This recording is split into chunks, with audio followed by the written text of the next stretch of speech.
زمانہ قبل از اسلام مکہ میں عقیق اور عکاظ جیسے مشہور بازاروں میں تجارتی نمائشیں لگتی تھیں۔ ایک مرتبہ حضور اکرم صلی اللہ علیہ وآلہ وسلم بھی اس نمائش میں اپنے 20 اونٹ لائے، جن میں سے ایک اونٹ معمولی لنگڑا تھا جسے ہر کوئی پہچان نہیں سکتا تھا۔ آپ صلی اللہ علیہ وآلہ وسلم نے اپنے غلام کو ہدایت فرمائی کہ مجھے ضروری کام پڑ گیا ہے، تو اگر کوئی اس اونٹ کا خریدار آئے تو اسے اونٹ کا عیب ضرور بتانا اور قیمت بھی نصف وصول کرنا۔ جب آپ صلی اللہ علیہ وآلہ وسلم واپس آئے تو پتہ چلا کہ غلام نے اونٹ کو فروخت تو کر دیا ہے، لیکن خریدار کو اونٹ کا عیب بتانا بھول گیا اور قیمت بھی پوری لے بیٹھا ہے۔ آپ صلی اللہ علیہ وآلہ وسلم کو بہت رنج ہوا۔ آپ نے فوراً اسے ساتھ لیا اور خریدار کی تلاش میں نکلے۔ خریدار چونکہ یمن کی طرف سے آئے تھے تو ایک دن ایک رات کے مسلسل سفر کے بعد ان کا قافلہ ملا۔ آپ صلی اللہ علیہ وآلہ وسلم نے ان سے فرمایا، ان میں ایک اونٹ لنگڑا ہے، تم یا تو وہ اونٹ واپس کر دو یا اپنی آدھی قیمت واپس لے لو۔ تو ان کی خوشی سے آپ صلی اللہ علیہ وآلہ وسلم نے وہ اونٹ لے کر قیمت واپس کر دی۔ اس ایمانت و دیانت کو دیکھ کر آپ صلی اللہ علیہ وآلہ وسلم کی نبوت پر وہ فوراً اسلام لے آئے۔ آپ صلی اللہ علیہ وآلہ وسلم کی تاجرانہ زندگی کا یہ وہ حسین پہلو ہے جو تاجروں کے لیے قابل تقلید ہونا چاہیے۔ اکثر تاجروں کے لیے انتہائی مشکل یہ ہوتی ہے کہ ہم شرعی حکم کی وجہ سے اپنی چیز میں نقص بتا کر اپنا نقصان کیسے کریں جبکہ خریدار کو عیب کا پتہ ہی نہ ہو۔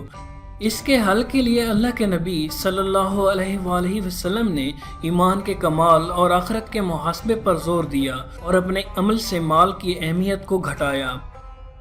ایک یہودی جس سے آپ صلی اللہ علیہ وسلم نے کچھ قرض لیا تھا، وہ آ کر سختی سے اپنے مال کا مطالبہ کرنے لگا۔ صحابہ رضی اللہ عنہم نے اسے روکنا چاہا، آپ نے منع فرما دیا کہ صاحب حق کو کہنے کا حق حاصل ہے۔ آپ نے فرمایا، اسے اونٹ خرید کر دے دو۔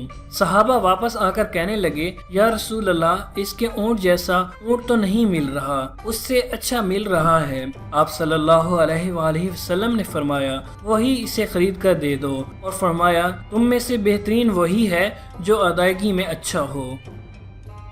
کوئی ملک قانون شکن اور با اثر سرمایہ داروں پر ہاتھ ڈالے بغیر چھوٹے تاجروں اور عوام کو تحفظ فراہم نہیں کر سکتا۔ اس کے بارے میں آپ صلی اللہ علیہ وآلہ وسلم کا یہ واقعہ مطالعہ فرمائیے۔ قبیلہ عرش کے ایک شخص نے ابو جہل کے ہاتھ ایک اونٹ بیچا، لیکن ابو جہل قیمت دینے میں ٹال مٹول کرنے لگا۔ اس مظلوم شخص نے مکے کے سب سے شرفاء سے اس بابت بار بار دہائی دی، مگر کوئی ابو جہل سے اس کا حق دلانے کی جرت نہ کر سکا۔ ان دنوں ابو جہل اسلام دشمنی میں اپنے عروج پر بھی تھا۔ کسی نے اس سے کہا، محمد صلی اللہ علیہ وآلہ وسلم سے جا کر کہو، وہ تجھے رقم دلا دیں گے۔ وہ آپ کے پاس چلا آیا۔ آپ اسے لے کر ابو جہل کے پاس پہنچے۔ ابو جہل نے آپ کو دیکھا تو اس کا چہرہ سفید اور اس کا رنگ اڑ گیا۔ آپ نے اس سے فرمایا، اس کا حق ادا کرو۔ ابو جہل نے فوراً رقم دے دی۔ بعد میں ابو جہل سے لوگوں نے اس کی گھبراہٹ کی وجہ پوچھی تو وہ کہنے لگا کہ محمد صلی اللہ علیہ وآلہ وسلم کی آواز سن کر مجھ پر ناقابل بیان رعب طاری ہو گیا تھا۔ اس واقعے سے معلوم ہوا کہ مظلوم کو اس کا حق دلانے میں بااثر سرمایہ کاروں سے نمٹنا انتہائی ضروری ہے۔ ہمارے ملک میں بھی اس طرح کی حق تلفی اپنے عروج پر ہے۔ وطن عزیز میں اس خوفناک صورتحال کا حل سیرت نبوی میں تلاش کرنے سے پتہ چلتا ہے کہ آپ صلی اللہ علیہ وآلہ وسلم کا معمول تھا کہ بازاروں کا چکر لگاتے، ناپ تول کے پیمانوں کی تحقیق کرتے اور تاجروں کے معاملات کو بغور دیکھتے اور پرکھتے تھے۔ ایک تاجر کے گندم کے ڈھیر کے پاس سے گزرے، اس میں ہاتھ ڈالا تو اندر سے وہ گیلی نکلی۔ آپ صلی اللہ علیہ وآلہ وسلم نے پوچھا، یہ کیا ہے؟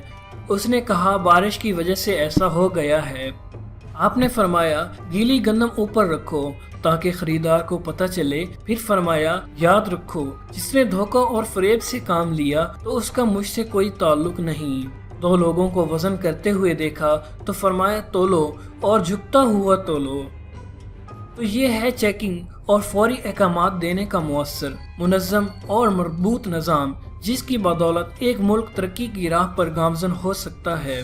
غور کیجئے، اگر نبی کریم صلی اللہ علیہ وآلہ وسلم خود بازاروں میں نکل کر چیکنگ کو عام سمجھتے اور گھر بیٹھے صرف رپورٹ لے لیتے تو معاشرہ، ملک اور ادارے کبھی نہ سدھرتے۔ آج غیر مسلم اقوام تجارت و معاشیت میں اسلام کے زرعی اصولوں کو اپنا کر دنیا پر راج کر رہی ہے، جبکہ ہم مسلمان ہوتے ہوئے بھی ان اصولوں کو فراموش کرنے کی وجہ سے ذلیل و رسوا ہو رہے ہیں۔ تاجروں کو چاہیے کہ وہ اسوہ رسول کریم پر عمل کرتے ہوئے تجارت کریں، ملاوٹ، دھوکہ دہی، دجل و فریب، وعدہ خلافی، ناپ تول میں کمی اور جعلی اشیاء کی خرید و فروخت سے مکمل اجتناب کریں۔ مزید معلوماتی ویڈیوز کے لیے ہمارے چینل اردو انکشاف کو ضرور سبسکرائب کیجیے تاکہ ہماری نئی آنے والی ویڈیوز آپ تک پہنچ سکیں۔